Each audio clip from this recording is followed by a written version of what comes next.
I was wrong. I defended this $40 Marvel Legends Deadpool 2-pack, and I completely missed Hasbro's biggest mistake. This isn't a Deadpool set, it's a skeleton set, and they didn't even finish it. Today I'm going to show you how this static scrap file could have been a $60 masterpiece, and the one Kitbash that actually makes it worth buying. Or not. If you're an in-box collector, this video isn't for you. Let's fix it. The 4 Horsemen Mythic Legion skeleton is popular and pricey. It got me thinking, if a smaller brand can give us a fully articulated $35 skeleton, why is Hasbro giving us a file of static plastic for an A-list character like Logan? This is the Marvel Legends Deadpool and Dogpool 2-pack. Dogpool is the star. But what if we got rid of Dogpool? While we're at it, let's toss that 5-second whipping hands. And those random Hulk hands too. Too obscene for Hasbro standards. Even YouTube hid your comments when I asked you where they were used in the movie. All that plastic could have gone toward giving Logan, the anchor being, the respect he deserves. 207 bones, or at least more than this.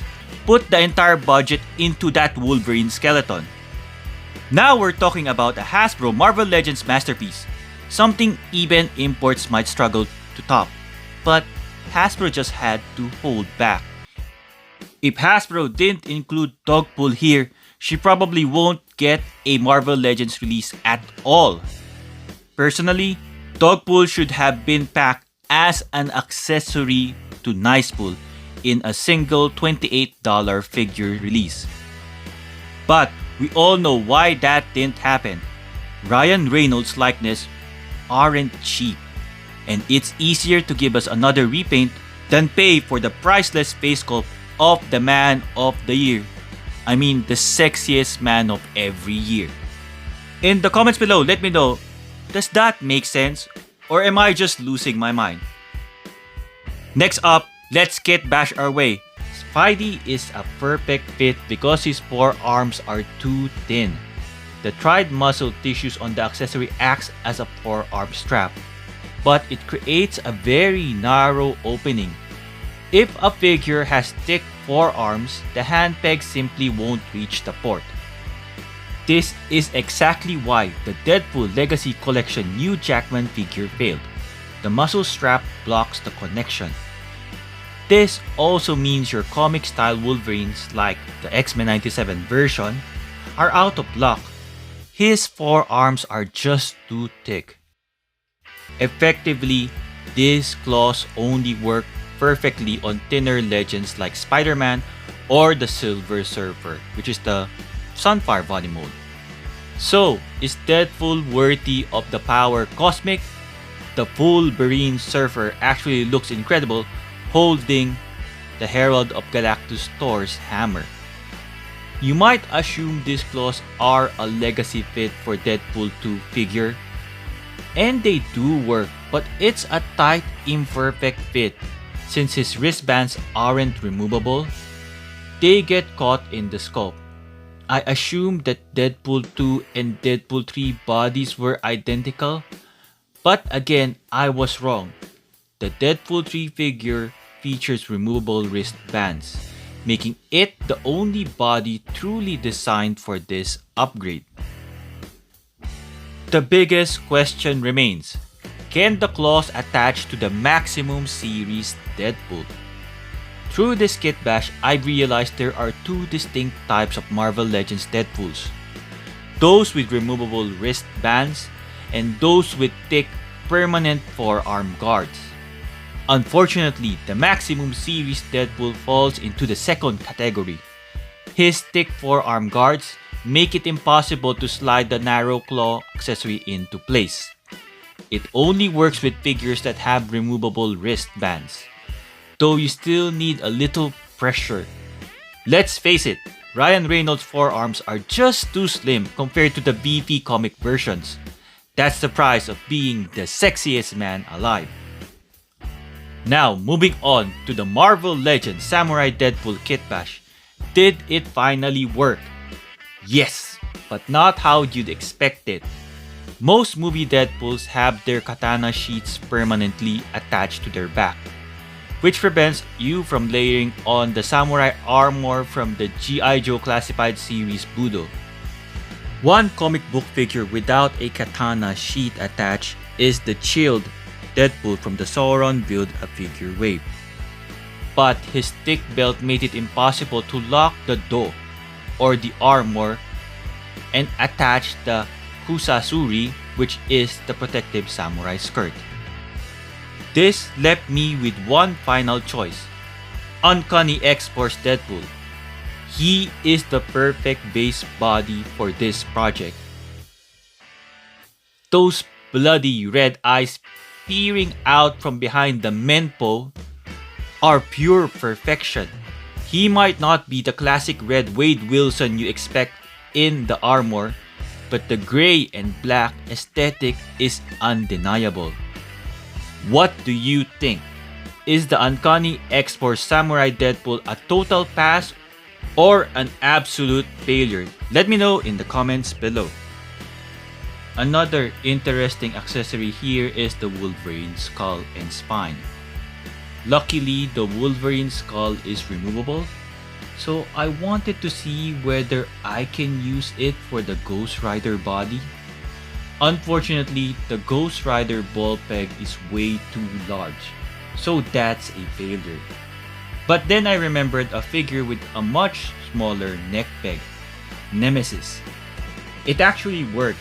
It's a bit loose, but now you got adamantium skull Nemesis and a pearly white articulated bone skull on the Wolverine spine. Now that we've explored the Kitbash potential of the Marvel Legends Dogpool and Deadpool set, it's time to face the $40 question. Based on the actual figure or the base offering, is the accessories along with the repainted Deadpool figure worth your money? Let's take a closer look. The base body of the new Deadpool figure is the same as the Deadpool 2, but there are some modifications, sculpted details, pinless double-jointed elbows and knees. But overall, how it looks and feels is the same. That is why my initial reaction to the new Deadpool figure was just to skip it, because I felt there are just minor detail changes. The movie came out 2024, so by now Hasbro has gotten the details right. There is enough material to which Hasbro can base the figure design on. It's the usual basketball texture feel on his armor because this is an MCU figure, so Hasbro sculpts the figure as if he is really wearing his spandex. For me, the standout features of this figure is the bright colors and gold details. Out of the box, this Marvel Legends Deadpool figure is quite unique because the Wolverine claws are attached immediately to him. The muscle tissue straps are actually painted on. It's part of the silver plastic claw. So by this time, some of the paint has been chipped off because I keep on removing and attaching it. The next set of hands are somewhat useless for me. It's nice, it's a whipping hand, but where else will you use it? So it really felt like a waste of plastic. It can hinge forward and back. From the useless hands to a very useful pair of hands. These are the weapon holding hands or the blade holding hands. They can hinge forward and back. The thumb is permanently connected to the rest of the fingers, and this adds stability. So small items like one of the accessories included, a baby knife, won't fall off. This is also the same set of hands that you would need in order to hold on to Deadpool's katana. The katana features a chuba or the handguard painted in gold to match the specific aesthetics of Deadpool's costume in Deadpool and Wolverine. Last but not the least, the important pair of hands for Deadpool, it's a pair of trigger finger hands. These are the hands that can hinge up and down. And this is perfect for the weapon he stole from Nicepool. It's the Golden Desert Eagles. It's a new Deadpool accessory in gold using an old gun mold. It's different from the one that came with Maximum Series Deadpool, which kinda bent for me because it was in the holster for so long. Since the Desert Eagles are from an old mold, you cannot attach any of the gun effects like the fire or the smoke effects. It's an outdated gun in a new gold color. Finally, the main reason, according to Hasbro, to get this is Mary Poppins Dogpool. To be fair with Hasbro, unlike the expensive Mezco Dogpool which does not articulate, this one has articulation along the neck, but she is always sitting down, which is okay for when Deadpool holds her, but you won't get her to stand up. It could have been useful because in some scenes, Mary Poppins was running, so I believe this Hasbro Dogpool is meant to be carried around by Deadpool. I also noticed subtle differences in terms of the costume between the two, especially for the backside. To be honest, I was expecting the tail to at least be articulated, but the neck is the only articulation for Hasbro. Let me know in the comments below which particular Dogpool do you prefer. The third character in this set is Wolverine. Well, not all of him, but I really wished he was the priority in this pack. Nicely sculpted details in terms of the hair. His jaw is not articulated, but you can do that. Doesn't break. The other parts of Wolverine included are his legs, the bones of his legs. It's a bit stretched because of the ligaments or muscles.